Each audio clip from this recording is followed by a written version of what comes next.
OMA est une société qu'on a créée en 2018 avec pour l'objectif de créer des jeux qui seront reconnus mondialement.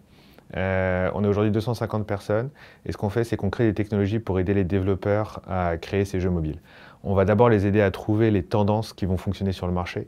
Ensuite, on les aide à développer beaucoup plus rapidement les jeux que s'ils étaient tout seuls. Et enfin, on fait toute la distribution et la monétisation des jeux. Aujourd'hui, c'est très compliqué de distribuer son jeu à des audiences énormes parce qu'il y a une énorme compétition.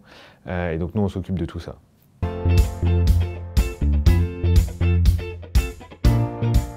On est accompagné aujourd'hui par deux caisses d'épargne, Hauts-de-France et Loire-Centre. On a rencontré presque par hasard ces deux caisses. On a été accompagnés de façon extrêmement positive, extrêmement ambitieuse, extrêmement humble, ce qui en fait rassemble beaucoup de nos valeurs aussi.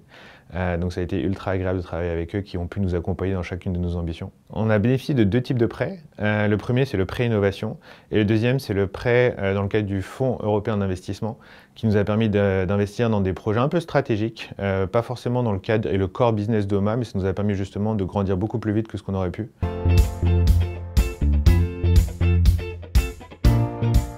En général, je me méfie beaucoup des trophées parce que je pense que quand on reçoit les trophées, la première chose qui est boostée, c'est notre ego et pas notre business. Et ça, c'est un grand risque. Ce qui est intéressant quand même dans ce trophée des licornes, c'est que ça crée un dynamisme au sein des entrepreneurs. Ça montre qu'on est capable d'atteindre des niveaux dont on ne pensait pas être capable avant. Je pense que ce qui est très important dans la compétition, et tout le monde le dit, c'est d'avoir des compétiteurs très forts.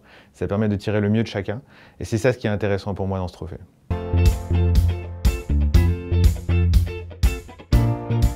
Donc on se développe sur trois axes. Le premier, c'est la diversification de notre portfolio, c'est d'avoir différents types de jeux. C'est très important pour devenir un grand empire du jeu vidéo. La deuxième chose, c'est le développement de notre technologie. On croit beaucoup pour aujourd'hui de faire des jeux extrêmement puissants, il faut avoir une technologie parfaite. Et la dernière chose, c'est la croissance externe. On a pour ambition de devenir un empire du jeu vidéo et pour cela, il faut être très très fort en fusion-acquisition. On peut le voir à travers toutes les histoires de grandes structures du jeu vidéo. On a un objectif, c'est de créer la société dans laquelle les meilleurs talents s'épanouissent. Ça passe uniquement par la culture et le recrutement de talents extraordinaires.